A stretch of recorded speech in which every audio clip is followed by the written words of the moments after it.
Welcome to Headlines. This is David Lichtenstein with an hour of learning, hashkafa, halacha. This week it's been Kesel Asar, between the week between Rosh Hashanah and Yom Kippur, and the business of this week is Chuva. They say somebody came to the Sfas Emes and he said it was during the week of Aseres Yemei Chuva, and he had an urgent matter. He said, I need, the Chassidim go to the Rebbe with every problem. I have an urgent business matter. So the Sfas Emes looked at him and he said, this week there's only one business, the business of Chuva. I want to speak about the first vidui in the Torah, and I want to say, Avol Ashemim Anachnu. We are guilty. As a community, I think that we have to accept some guilt. And what guilt do we have to accept? This year, according to Tzvi Glock, there were close to 130 suicides, overdoses, suicides in our community. And according to Rabbi Yaakov Horowitz, who we had on the radio, he says the vast majority of them are children who were molested at some point during their formative years. He says it's 90+%. Tzvi Glock says, I don't know, but it's a very big percentage. And there's a deafening silence. Well, it's becoming a little bit more, people are speaking about it a little bit more, but it's really a lot of silence, a lot of cover-up, a lot of shame, a lot of, oh my goodness, if we say something, it could ruin the life of the alleged perpetrator. And I want to say, Avol Ashemim Anachnu. We are guilty. And let me tell you an insight into it.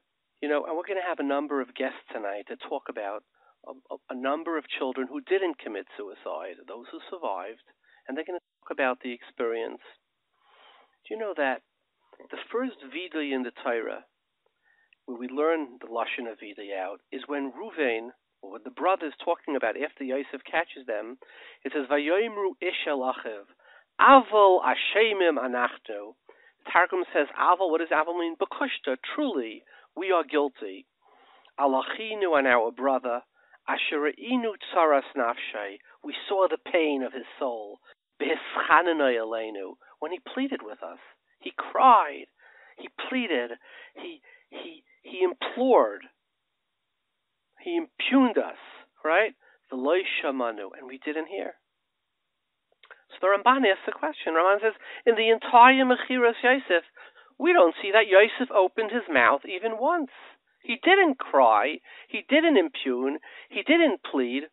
What are you saying? B'schananoi aleinu. Ramban tries to give these struggles. He says, maybe the Torah was chas on the covet of the Shvatim. And I want to suggest a different answer.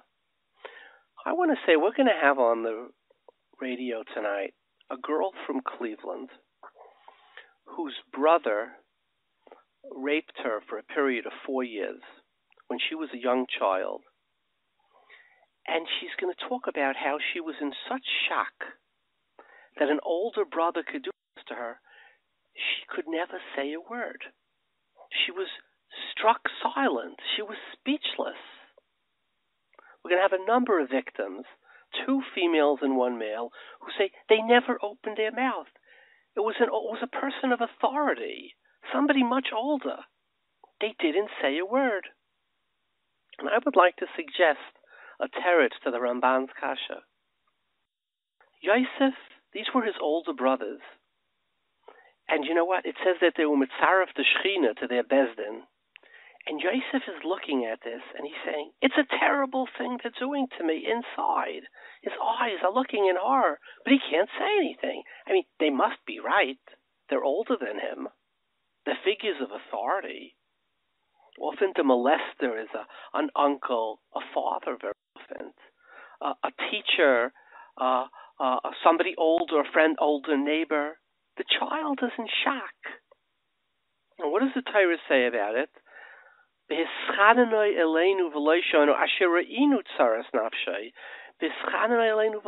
didn't say a word. But didn't you see his eyes? Didn't we see that friend, child, neighbor, didn't we see that suddenly their behavior changed? The outgoing child suddenly became introverted.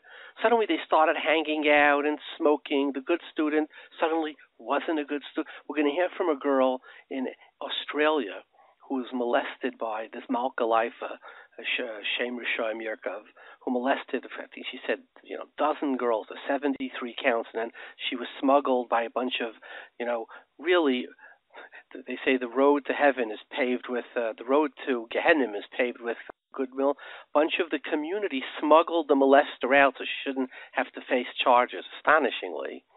These people have to answer. Look at the pain that was caused. Where were we? Do you know that there are three types of tefillahs we find? There's the tefillah b'peh, tefillah that's brought in the Shulchan Aruch that we have to hear it. You have to be misfasav, right? Or even if it's not nishma, but it has to be uttered from the mouth. The lips have to whisper the tefillah. And then there's a different type of tefillah, the tefillah shofar. It's just a cry, a tza'aka, right? There's a fabulous word from Rav Hutner. Rav Hutner said, he says, Mordechai, vayitzak tza'aka gedayla umaras. Rav Hutner said, why did he cry? What did he scream?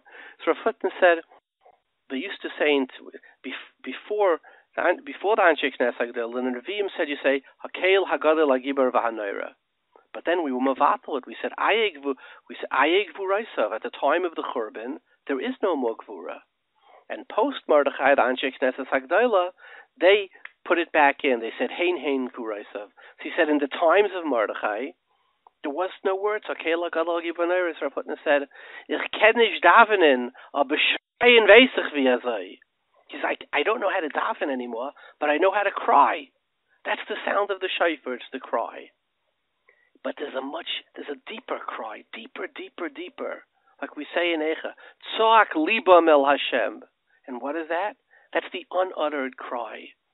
And we have so many unuttered cries in our community. The cries of the molested children, the cries of children who go on drugs, the cries of children who in school, they don't fit in and they end up, we've had so many suicides, we'll have stories of that too. We have the cries of the older singles that are too ashamed to cry. There's something obviously wrong with them if they're not married. If the right person didn't come along, they never had a parent maybe who looked hard enough for them, etc., and they weren't red shidduchim, they had an older sister, an older brother, they don't cry. They're mute. They become mute, silent. But there is the tefillah, the silent tefillah of Tzak Libam El Hashem. What do we say? We say by davening, Yu l'rotzain imrei fi. That's one tefillah, but there's another tefillah, deeper tefillah. V'hegyoin libi lefanecha.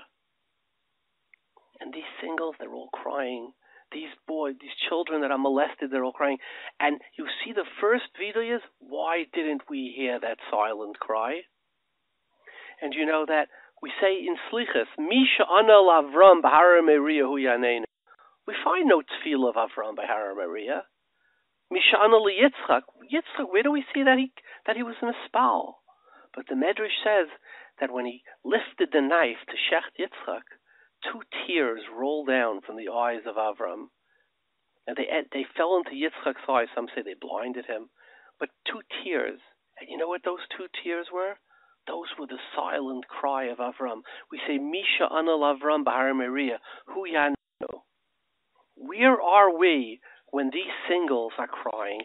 Listen to this girl who was, for 4 years, her home became a place, her sanctuary became a place of pure pain. Mendy Klein, the tzaddik from Cleveland, who has made this his desire. He said, he's trying to eliminate all these suicides, reduce the suicides. He brought her to speak in Cleveland. He had the courage to do it. Many people didn't want. He did an asifa. Listen to what she says here. At first, I froze. I had no idea what to do. I was not used to arguing against Fancy. I thought I needed his love, but this didn't seem normal. Brothers and sisters don't do this. We don't touch each other over here. I tried to wiggle away. He was bigger, he was stronger. I couldn't escape. There were some times that I tried to fight back. I cried, I begged, I pleaded, but he told me that if I ever told anyone, he would tell them that I'm lying and I'm crazy. And so I believed him. After all, he was my big brother. He knew what he was talking about. Once the abuse started, it was like a light was shut off, and in its place was darkness. My entire disposition changed. I was extremely anxious and scared. What does a child do with a secret so large? What does a little girl do when her safe haven, her home, becomes the place of her very worst nightmare? I could no longer sleep peacefully at night without the fear of him intruding. And this fear was real. I was living a life of constant terror. I became withdrawn and could no longer share freely with others. I had a guard up, one of shame and fear. The love that I had for everyone turned into anger. I no longer brought sunshine into others' lives, but instead I bring rage and animosity. I had no idea what to do with all these unknown emotions and ideas. I remember that I would see my brother and just start hitting him. And he would whisper to me, "See, now if you tell them, they definitely won't believe you. They know you're crazy." And that would only make me more and more upset. In school, I turned into the class clown, the jokester. I thought if anyone ever finds out my secrets, they will think I'm disgusting, and no one will ever like me or want to be my friend. For years, I was ashamed and anxious. I never thought I could be accepted for who I truly was. I always felt like I was standing on the outside and alone. And while I can stand tall and say I'm a survivor, and I would not trade my past for an easier one, I still feel the shame of incest today. I have found my place, and I have friends, but I wonder, as I stand here speaking in front of people who have come specifically to support survivors like me, will they still accept me after knowing all this about me? It's not easy to let go of the shame. I just need to remember that I did nothing wrong, and to walk through these feelings until I find courage at the other end. When I was little, I couldn't tell my parents, because I didn't think they would believe me. He said he would tell everyone I was crazy, and he knew everything.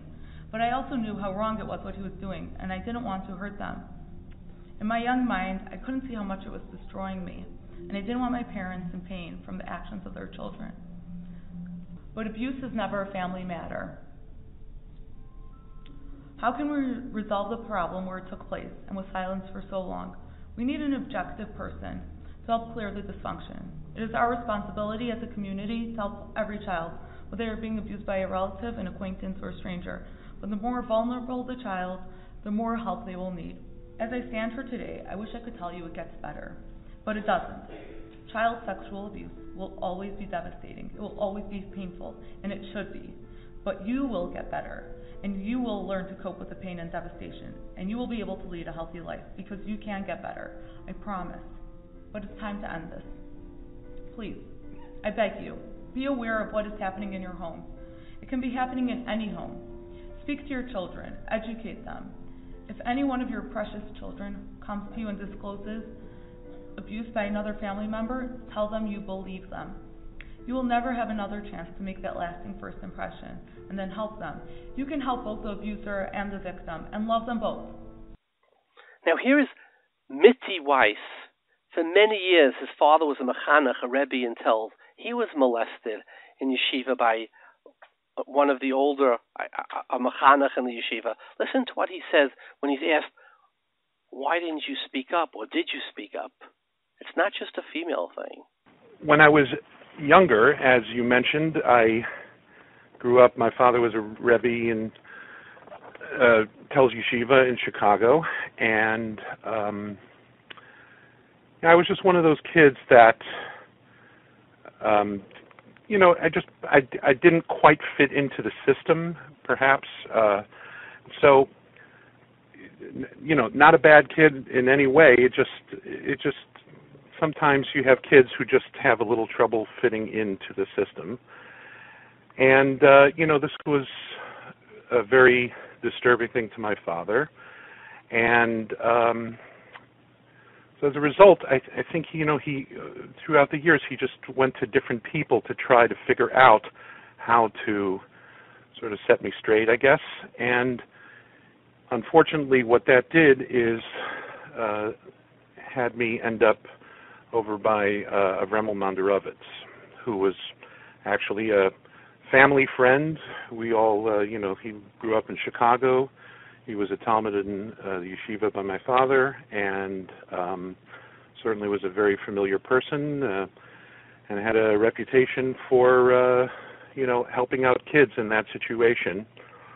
And so I had the privilege of going and spending some time with him over summer, and that's where I ended up. And of course, a very charming and charismatic person. He, showed me the greatest time when I was in New York. Very fun. He gave me a ton of attention. I thought it was a tremendous experience. I, soaked up every moment of it. And, of course, it's all a Hamish situation. So, a familiar person to my father. And so, of course, it was no problem. I'd stay over at their house, etc. He had, of course, a large family. But what he neglected to tell my father, my parents, is that his entire family was up in a bungalow colony, and it was actually just me and him. And so, as a result, I found myself as a, somewhat vulnerable young kid who's getting tremendously positive attention, but ultimately for the wrong reasons. And so when it was just me and him, he basically charmed and manipulated and groomed his way into earning my trust, and so therefore, unfortunately, put me in positions where ultimately I was molested by him. All those statistics, they are 100% true, that are good, decent people, balei chesed, balei tzedakah, they'll do anything for anybody. Suddenly something comes up and one of their kids are harmed, and, all of a sudden all bets are off, and,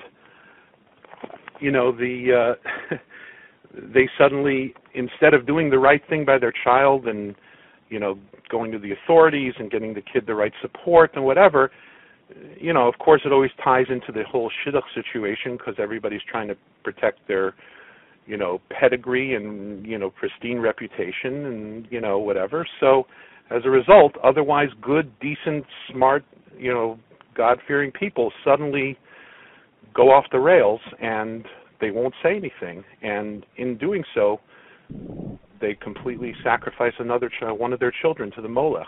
Powerful. Now listen to this young woman from Australia. Listen to her story. We have on the phone with us from Melbourne, Australia, Darcy Ella, who has a poignant and powerful story to share with us. And rather than me getting into it, let's hear from Darcy herself. Welcome, Darcy. Hi, David. Thank you for having me. So let me ask you, Darcy, tell us a little bit about your story.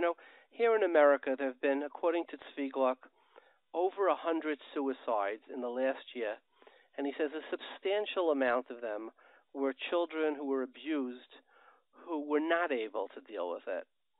And I think your story is powerful on terrible. That means 100 families that are sitting shiva, and siblings and uncles and aunts, and it can wreck a family. I mean, I know families like this. Many parents never recover. And I think your story is powerful, both as something we should be aware of, and also maybe at the end you'll share with us how you were able to overcome such an attack, an egregious attack on yourself. So, Darcy, why don't you share with us your story? I'll just share with you the main parts of my story, which I grew up in an ultra-Orthodox community here in Melbourne, a very small, closed community, so quite exclusive, not really connected to any of the wider Jewish communities here in Melbourne. So everyone knew everyone else in the community. Everyone went to the same school. Everyone looked up to the same rabbis. Everyone was pretty much related to everyone else. So it was a very small, exclusive community.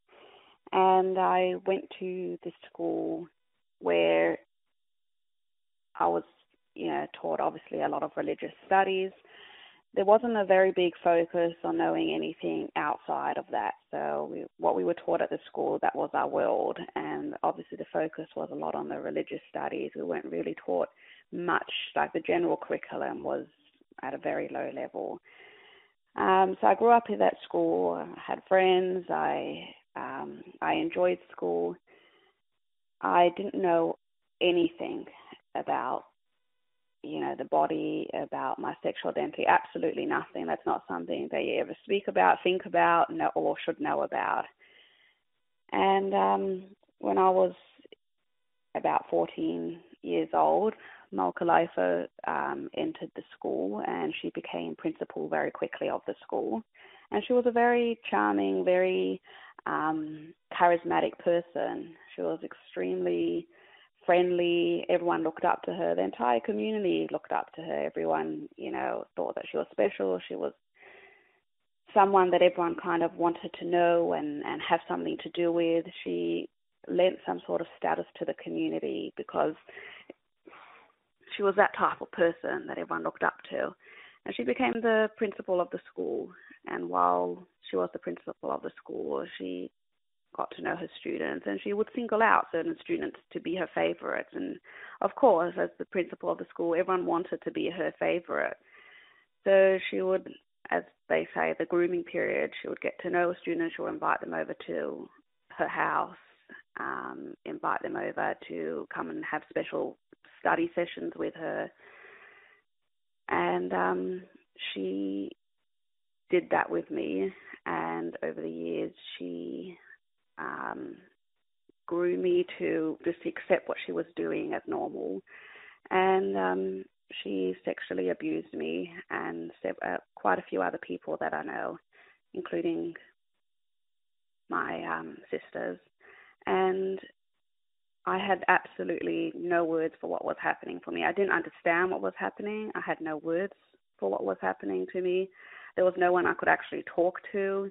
She was seen as, someone that was the head of the community. So trying to speak out against her was something that I couldn't even think about doing, even if I had the words. But I didn't have the words. I didn't have absolutely any language. I didn't understand what was happening. So I left school and got... But, Darcy, why didn't you speak to your parents?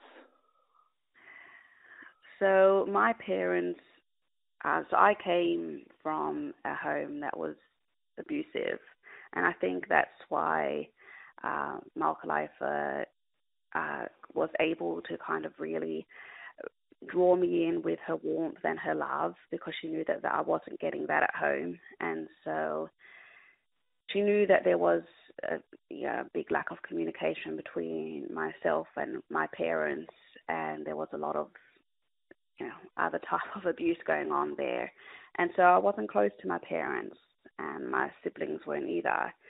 So I think that's something that she knew that we were vulnerable with, and that's how she kind of used that situation to draw us in. When did you realize something is wrong? So as I got a little bit older, I understood that it became very uncomfortable. I knew that something was wrong, but I didn't understand what was really wrong. But I started hiding from her and not wanting to see her, but she would send other students to come and find me. And obviously, by me hiding from her, there was some acknowledgement that what was happening was just not right.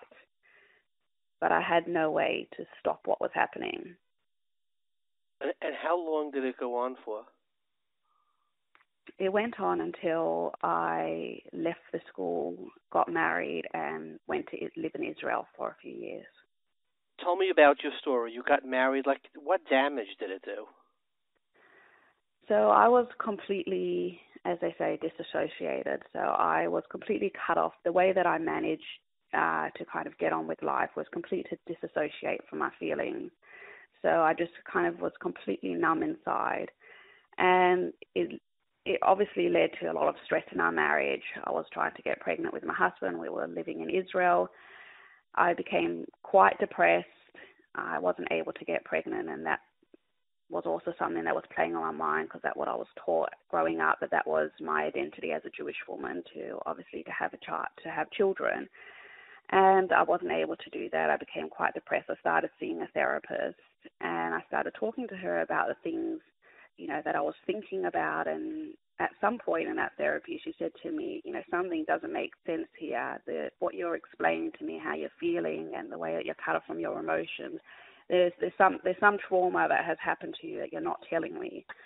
And over time, I did tell her, and I disclosed to her about what had happened. And she was actually a social worker in Israel who had come from Australia. So she actually knew Malka Leifer, and she had worked with Malka Leifer, and I knew that. And she didn't quite believe me, because obviously she knew Malka Leifer, and she respected her a lot. And so she kind of looked at me like, really? That's, so I said, well, why don't you call up, my sister, and call up, some other girls, because I know that they had been in the same position as me. So she did, and she called up someone at the school, and then that person ended up going to Malka Leifer and confronting her, and Malka Leifer said, oh, no, don't worry, I've dealt with this already. I've spoken to, I think it was the Vad HaChinuch, I've spoken to them, and we've dealt with this situation, you don't have to worry about it. And eventually, this was when a couple more girls came out, this situation was taken to the school board, and they confronted her again, and she said, I'm going to resign, and they asked her to stand down, and then they actually paid for her ticket to leave that night to Israel. I came back to Australia, and I went through some fertility treatments, and I gave birth to my daughter. And I looked at my daughter, and when I gave birth to her, I looked at her, and I knew cognitively I loved her, but emotionally I couldn't feel anything, and it scared me so much that there was nothing there. There was no emotion. And I realized that I had to do something. So, I went home, and I went back to therapy. And when she was about 7 months old, I was struggling with my religion at that point as well. When she was about 7 months old, I went into a mother and baby psychiatric clinic with her for a couple of months. And there I was able to learn to bond with her and get the help that I needed. But through that time, obviously, I was struggling with religion, and I was really struggling with bringing up my daughter in a community that had hurt me so much. And I knew also by going to the police, because during that time I went to the police to give my statement, I wasn't able to be a part of that community anymore. And I got divorced from my husband. I went in and out of hospital for a year, and I was able to get the therapy that I needed and have the support systems in place to help me. And then my husband decided that he didn't want me to have anything to do with my daughter, so we went through the custody courts. And I think going through the custody courts and having to prove that I was a good mother to my daughter really, really pushed me to do the best that I could in order to heal and to go to therapy and look at how I can be a good mother. And so it was a long journey, and it's still something that I'm working on. It's not something that I'm ever going to stop working on. It's something that I'm going to have to continuously work on. And it's a journey. It's a process. And before Malka Leifer came into your life, Shem Rishayim Yerkov, were you just a regular girl? Was this all the damage of this monster? So obviously, it's like I said, I came from an abusive home, so it was, that kind of laid the groundwork for me to be a lot more vulnerable to Malka Leifer. But I think a lot of I'm very close to my siblings. I have 6 siblings, and I'm very close to all of them, and we're all really, really close. And they've always, stood beside me and been there for me. And I think with Malka Leifer, I think it's the whole fact of the way that she drew me and told me that she loved me, and try to teach me that was what love meant, has really had an effect on my life more than anything else. And it seems that when this happens, when a child is 14, it's hard to get these demons out, no? I think when it happens at any age, it's hard to get past it. And it really also depends on having the people around you that are able to help you through that and that can support you through that. And knowing that you can be open with them about what you're going through, that's a huge part of, of being able to process and heal and move on. And I take it that the community that you were part of did not support you. There was a lot of gossip going around the community. Everyone knew that I was the person that had had disclosed what I had disclosed in therapy and had set stuff in motion. And there was the whole concept of let's not talk about it, but there was a lot of gossip going on. And also there's the whole idea in the community, and I know this is a worldwide, issue, that when it comes to shidduchim, if you've got something in your family, then you're kind of looked as damaged goods. And I knew, having my daughter in that community and growing up, because of my actions, she would be seen as damaged goods. And I didn't ever want anyone to look at my daughter in that way. And I mean, that's a whole different issue altogether. But the community, for the most part, has not been supportive. There has been several people that have reached out over the years from the community that I've really, really appreciated. But for the most part, it's just silence. There's just silence, which is which can be really horrible. When you were a child at 14, do you feel other people should have noticed changes in you? Like, were there silent cries that were unheard?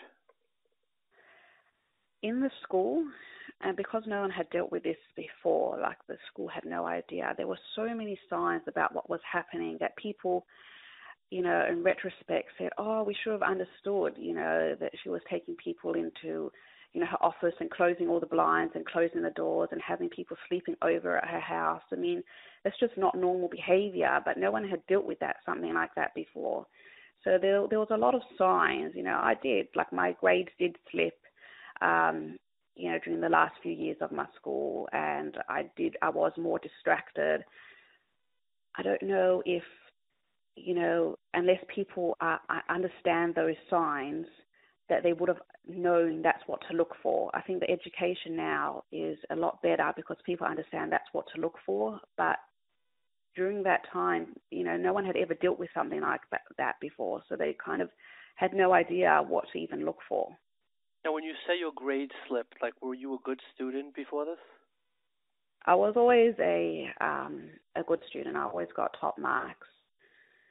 And I still did continue in some subjects to get, top marks. But, my grades did slip in some subjects when I just wasn't able to concentrate. Were there any other signs that you exhibited, silent signs? Was there any weight loss? Was there any other physical things that a neighbor should have noticed or a friend should have noticed? Again, I think with education, these signs are becoming more common. But back then, I don't think there was something extremely obvious, except for the behavior of Malka Leifer that, would not pass in today's day and age. But there wasn't, listen, if there was someone there in the school that would have noticed that, I was a little bit more withdrawn or I was, a little bit more distracted and would have pulled me aside and said, hey, what's going on? Maybe that could have opened up some way of me being able to talk about what was going on. But there wasn't. That didn't exist. And could you share with us, what were some of your darkest moments going through this?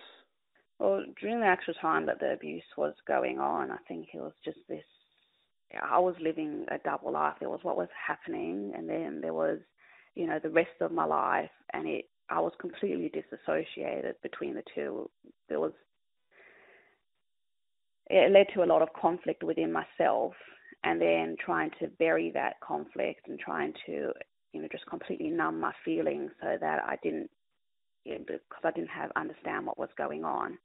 And then post that, I went through a time that I was quite suicidal. When I was in hospital, I was self-harming.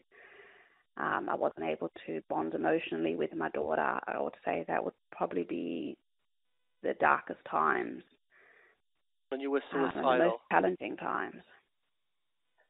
Why do you think you were able to get past it, whereas we have so many teenagers and young people who just can't get past it and do commit suicide or do overdose?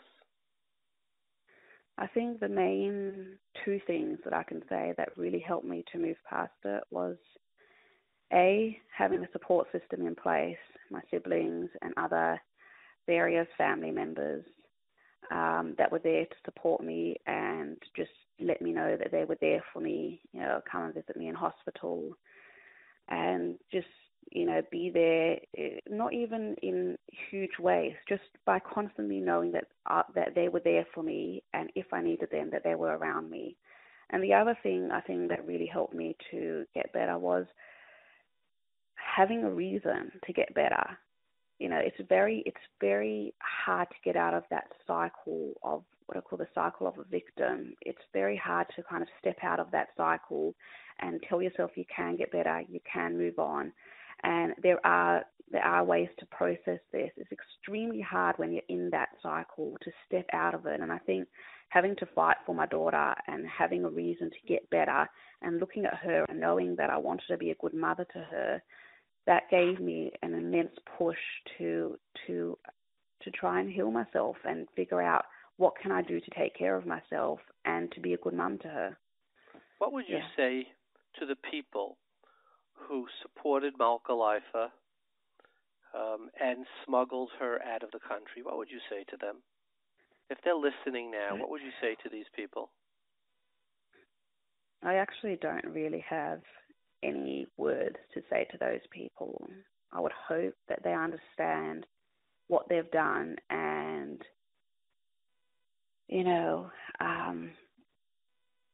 I actually don't have any words to say to those people. I just don't. And what would you say to Malka Leifa if she was listening tonight?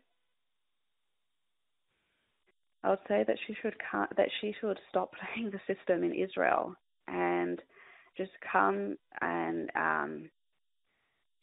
stop prolonging the trauma, because that's what she's doing by playing the system like she is in Israel and not wanting to face extradition courts, and therefore is unable to be extradited back to Australia to face the 74 charges that she has in Australia. She's just prolonging the trauma, not just for myself, but for all the other people that have been traumatized by her and that are just waiting to face her in court. And she's just prolonging that trauma. What would you say to children who were molested or teens that were molested who are listening tonight? What would you tell them? That's a really tough one. I think I'll just tell them to, reach out to the people around them that are hopefully there to support them, that they need a good support system in place, that they've been through something and they should be kind to themselves and accept that they've been through something and understand that it's going to take time to heal. And I think being kind to themselves and not kind of criticizing and judging themselves for not being able to move on as quickly as people around them may want them to move on. I think that's a big thing. And just that I'm sorry for their pain. I'm really, really sorry for their pain. And I really hope that they are able to heal and lead a fulfilling life. Darcy, thank you for sharing your story, and I hope that the children listening will reach out to somebody to support them and look at you and say, Darcy survived it and I can too. Yeah. Thank you, David. Thank you so much. Frightening story. Where were we? Why didn't we notice when children cringe, when children change? I don't know if you were struck with, but I was. There's a certain detachedness from when she talks about pretty hideous things that happened to her at the age of 14. But it's like this control type of voice. I thought she would cry and scream and yell. And I remembered, the Mechaber in Kuf Lamed Aleph, in Hilchos Nesias Kapayim, Hilchos Nefilas Apayim, says that, in Hilchos Tachnan, in other words, Shulchan Aruch says that in the base oval you don't say Tachnan. And my wife is like quite a famous coach and psychologist. I asked her, Shifri, why don't you cry in a base oval? And she said to me, because they were afraid that if an oval starts crying, they put their head down and they cry, maybe they'll never stop crying. And when you hear this young woman and you hear the detachedness, it's like, how they deal with it, many of them? They become sort of detached from their emotions. It takes years of therapy to bring it back together, to be ma'acha the cry again. Because if they start crying, they're afraid maybe they'll never stop crying. Now, you want to know the damage that this does? Listen to Dr. Berkowitz. Dr. Shira Berkowitz, one of the experts on molestation. Listen to her tell us risks. We had 3 people who didn't commit suicide on, but they may be uncommon. We had this year 130 some odd suicides. Listen to her speak about what the risk is. I will say that the risk of suicide goes up significantly for a child who has been abused, along with a lot of other potential adverse consequences, such as all sorts of things like alcohol dependency, depression, anxiety, and even health-related risks that we would never think about, such as heart disease, liver disease, cancer, dying younger.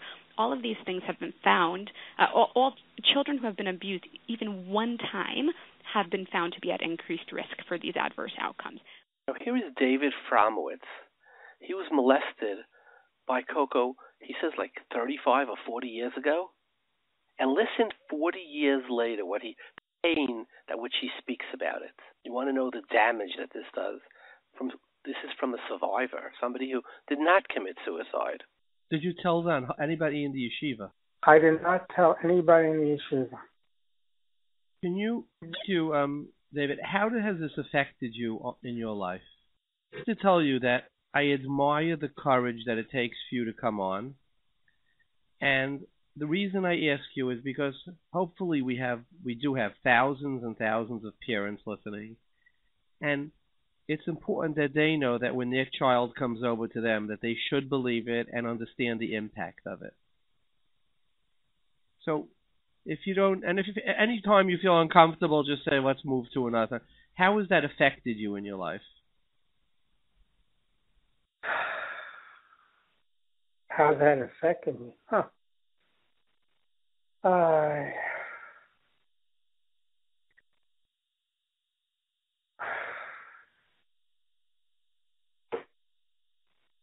Look, we're talking about something that occurred when I was 11 years old. That's 47 years ago. So David, if Yuri Coco is listening, what would you tell them? He should rot in hell. He should be ashamed of going to shul. He should not be given an aliyah in any shul. He should not be given any kavod. The guy is a lowlife. He ruined dozens and dozens of boys. I've met with dozens of victims of Yuri Coco over the past 10 years. I met someone who was in the Mir Yeshiva before he even came to Torah Tamima, Torah V'dasa Flatbush. Coco was a dorm counselor, or something had to do with a dorm. And the guy told me that he was molested in the dorms of in the dorms of Mir. Okay, Coco's been doing this for decades. I want to conclude. Here is Reb David Cohen, and in my eyes, Reb David Cohen is the Paisik of America. And even though there are Paiskim who could disagree in Eretz Yisrael, etc., we say Ein Lechach Chacham Ela Shebiya Novi Asher Biyamecha. And the Mishnah Brura, the Sharat Tzion, and Hilchos Yom Kippur brings from Rabbeinu Menayach, it's not just on a chronological age, the Novi Asher Biyamecha, but it's on a geographical level. And you're going to say, Reb David Cohen says, he says, the Rabbonim who don't agree or didn't paskin in this way, they just don't know the damage. Could be years ago, maybe it didn't shame so much. Maybe children today are more sensitive. But this is the Navi Ashebi Amecha. Listen to the psak of Reb David Cohen. It's a beferish dinner Shulchan Aruch, black and white. Mitzar Hatzibur, you give him over to the authorities not to kill him. Lani Estati, we have no right bisman hazeh to be ma'anish someone. My opinion is that anyone who is guilty of molestation, that's guilty by umdana, and incidentally there's a ramah that ketanim takonas hagoyim that ketanim anemon. We're not going as on Nashim, the ramah Nashim where there's no Nashim nimtza. Right, that's you have the Chuva of the Shalom Eshev on that. Yeah. But it's a ramah. So right. I'm not saying the ramah goes for Gabi Hilchos Seidus. By us, umdana is enough. If the umdana is that what these children are saying is true, according to the umdana, we have to not punish. We're not allowed to punish, but we have to be matzil hatzibur. So I believe that every molester should be given a life sentence. I believe that those Rabbonim that were always very lax and were against paskening that a Mitzar Hatzibur should be given over to the authorities, it's simply because they didn't know what molestation meant. Can't justify what they did in any way if they would really know what a molestation does. That knowing what we know today, it's pashut that you go to the authorities.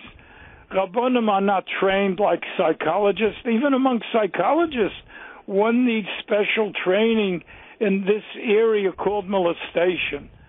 So when they have a case against the person, there is consultation. The person is giving a fair chance to defend himself. But certainly, we have to give these a mitzari atzibur. This is the way we have to react, and why we are obligated to do so. And a person who doesn't do so is over an aveira called leisamer al dam reyecha. There's no doubt in my mind. You know, the sources that Reb David Cohen is bringing, he's bringing the Shulchan Aruch in Shin Peches, right? Where the Shulchan Aruch brings that somebody who's a Meitzer Arabim, Kol HaMeitzrei HaTzibur Mitzaron Mutal L'Moisran Biad Akum, right? La Koisei L'Asrei L'Kansei. It's Shin Peches Simit Sivkat and Yud Beis. As always, by the way, the Maramakaimis are on our website. If you click on it, there's a log that says Maramakaimis. We also put the comments on as well, right? Now, additionally, it's a Marachar, it's a Ruah and Chuvas. It says the same thing. And as far as accepting the testimony of a cotton, right, the Shulchan Aruch in Chayshim Mishpat, Lamed Heyudalid, says that even if somebody that's Pasal Eidus, in a situation where it's not common to find valid witnesses, they are allowed to testify, right? And that's why women, it says we are in an area where men is, or a minor is not, there wouldn't be like in a place of a mikveh where there would be no men. In such a case, a woman would be allowed to testify. And if you look at the Shalom Eshev in Madura Kama, Siman Kuf Pei Hey, he talks about being Maimin Ketanim. You could accept the testimony, the aegis of a katan in a case of molestation. That's a psak of Shalom Eshev. So these are the Makairis that Reb David Cohen brings. Again, he says it has a din of a Meitzaravim. And just to paraphrase it, which is real what the Marimi Riesenberg, which says, which is also a marshal, and we'll post all these. If you see somebody running after somebody with a knife, do you call the Rav or do you call the policeman? A molester, they say molesters never molest one child. When you have a molester who's running around, it's the equivalent of somebody running with a knife. He's a Meitzer Harabim. And the Marshal says very clearly, anybody can give him over to the police. Anybody could beat him personally. He says you do not have to go to a Rav, you do not have to go to a Bezdin. It's the psak of the Marshal. We'll post the Maramakayim to this online. So what's my ending? Aval Ashemim Anachnu. This Yom Kippur, we have to do tshuva. What do we have to do tshuva for?